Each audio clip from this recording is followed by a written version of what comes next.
The Most Magnificent Thing by Ashley Spires.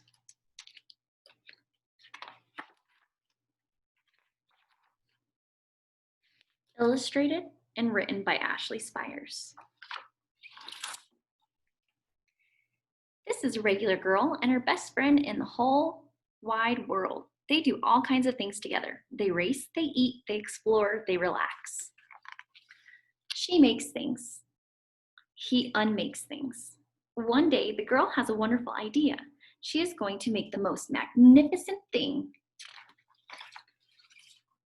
She knows just how it will look. She knows just how it will work. All she has to do is make it, and she makes things all the time. Easy peasy. First, she hires an assistant. Next, they gather their supplies. They set up somewhere out of the way and get to work. The girl tinkers and hammers and measures, while her assistant pounces and growls and chews. When she is finished, she steps back to admire her work. She walks around one side. Her assistant examines the other side. It doesn't look right. Her assistant picks it up and gives it a shake. It doesn't feel right either. They are shocked to discover that the thing isn't magnificent or good.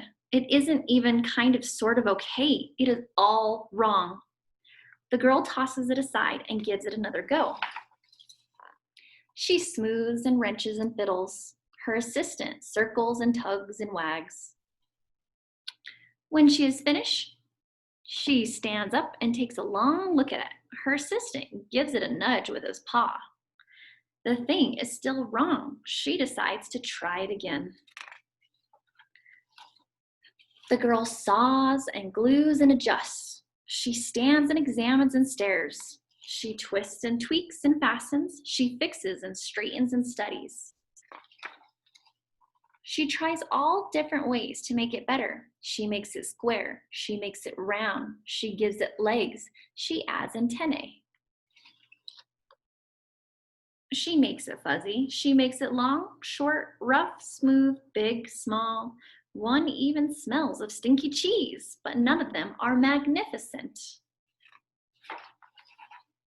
Her hard work attracts a few admirers, but they don't understand. They can't see the magnificent thing that she has in her mind.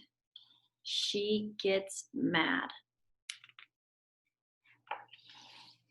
The angrier she gets, the faster she works. She smashes pieces into shapes. She jams parts together. She pummels the little bits in.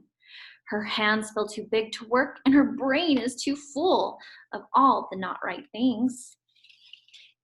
If only the thing would just work.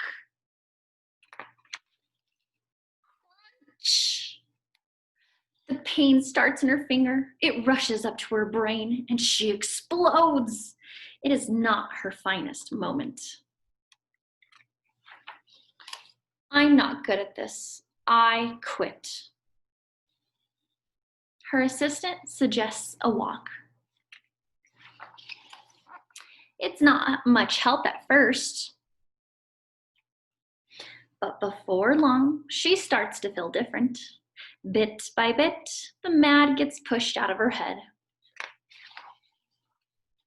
As they stroll along, she comes across the first wrong thing she made. Two bad feelings are about to start all over again. The bad feelings are about to start all over again. Then she notices something surprising. There are some parts of the wrong things that are really quite right. The bolts on one, the shape of another, the wheel to seat ratio the next. There are all sorts of parts that she likes. By the time she reaches the end of the trail, she finally knows how to make the thing magnificent. She gets to work. She carefully and slowly tinkering, hammering, twisting, fiddling, gluing, painting. Her assistant makes sure that there are no distractions. This is the perfect thing to ward off bears. This will stop that leak. This one's all wet. The afternoon fades into evening. Finally, she finishes. She alerts her assistant. The pair take a good long look, and it leans a little to the left, and it's a bit heavier than expected. The color could use a bit of work too, but it's just what she wanted. They climbed aboard and take it for a spin. They are not disappointed. It really is the most magnificent thing